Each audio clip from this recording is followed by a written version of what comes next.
비행기 탑승권 받았을 때 Y, B, M, V, X 등 알파벳 대문자만 딱 쓰여 있는 거 본 적 있어? 아니 좌석 번호 말고 그 옆에 비행기 기종 뒤에 붙어 있는 F, C, M 등의 알파벳 대문자는 정체가 궁금하지 않아? 안 그래도 이것저것 많이 쓰여 있어서 뭐가 뭔지 모르겠는데 이거 대체 무슨 의미일까? 내가 친절하게 설명해 줄게. 언제나 두근거리는 여행길. 공항에 가면 기분 좋게 티켓팅 먼저 하지만 정작 탑승권을 유심하게 본 적은 별로 없을걸? 대체로 탑승구와 편명, 좌석 정도 확인하지만 탑승권에는 예약 등급 코드라는 것이 존재한다고. 티켓을 자세히 보면 알파벳 대문자로 승객이 항공권을 구매할 때 지불한 금액에 따라 등급을 나누는데 이렇게 세세하게 나누다 보면 전체 등급이 엄청 많아지는 거지. 어휴, 비행기 예약 등급이 이렇게 많은 줄 처음 알았다 얘. 알파벳 대문자는 비행기 기종 뒤에서도 볼 수 있는데 화물기를 의미하는 F, 필요에 따라 여객기와 화물기로 전환 가능하다는 뜻의 C, 앞부분은 여객용, 뒷부분은 화물용으로 탑재 가능하다는 M 등 다양한 의미로 쓰이고 있어. 이렇게 계속 비행기와 관련된 이야기만 하니까 진짜로 비행기 타고 여행 가고 싶다. 하지만 코로나19 장기화로 여행도 조심스럽지? 오죽하면 지난해에는 1989년 해외여행 자유화 이후 국제선 여객 추이가 가장 크게 줄었다잖아. 2019년에는 9,039만 명이었던 국제 여객이 2020년에는 1,424만 명으로 84.2%나 줄었대. 이렇게 항공산업이 전례 없는 위기를 겪고 있다 보니 정부는 항공산업의 경영 위기를 최소화하고자 다양한 지원을 하고 있어. 업계로부터 가장 효과적인 항공산업 지원책 중 하나로 평가받는 것은 바로 공항시설 사용료 감면인데 지난해부터 주목받았던 착한 임대인이라는 단어 들어봤지? 정부도 그중 하나였어. 공항시설 사용료 중 착륙료는 10에서 20%를, 정류료와 계류장 사용료는 전액을 감면해줬는데 작년까지 계획되었던 것을 올해 6월까지로 연장하기도 했지.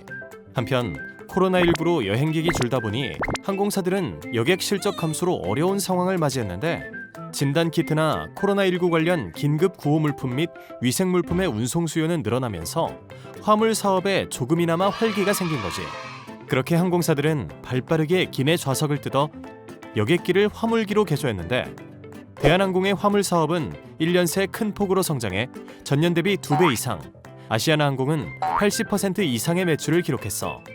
정부는 수출입에 큰 도움이 되는 화물기 운항을 지원하기 위해 기존 3일 정도 소요되던 화물 탑재 품목 허가 기간을 사후 신고제로 전환하며 항공사의 화물 운송 경쟁력을 강화했지.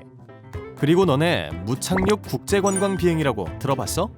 무착륙 국제관광 비행은 코로나19로 타격을 받은 항공업계와 면세업계의 위기를 극복하고자 한시로 허용된 상품인데 국내 공항에서 출국해 인근 국가 영공을 비행한 후 다시 국내 공항에 입국하는 비행을 의미해. 비행기에서 내리지도 못하는데 이게 무슨 의미냐고? 하늘에서 우리나라의 아름다운 동해와 한라산 백록담을 볼 수 있는 건 기본이고 국제선으로 구분되는 상품이기 때문에 해외여행에 꽂힌 면세점을 이용할 수 있다는 게 큰 특징이지.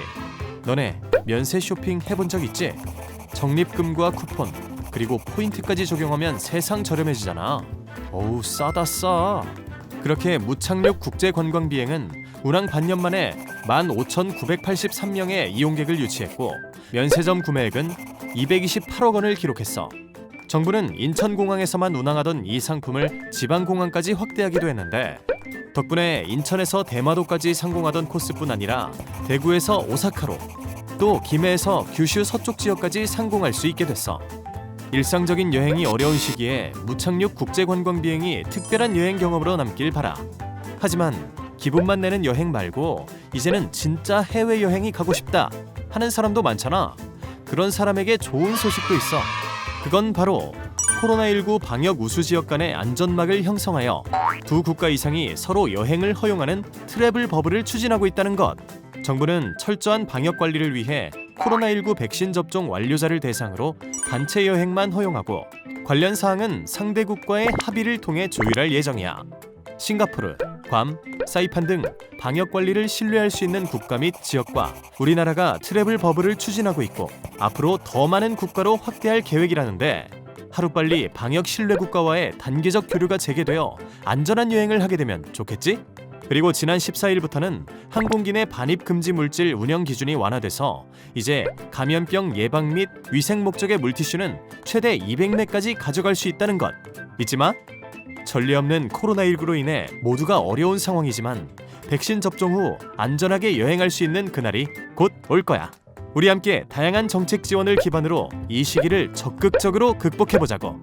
그럼 안녕.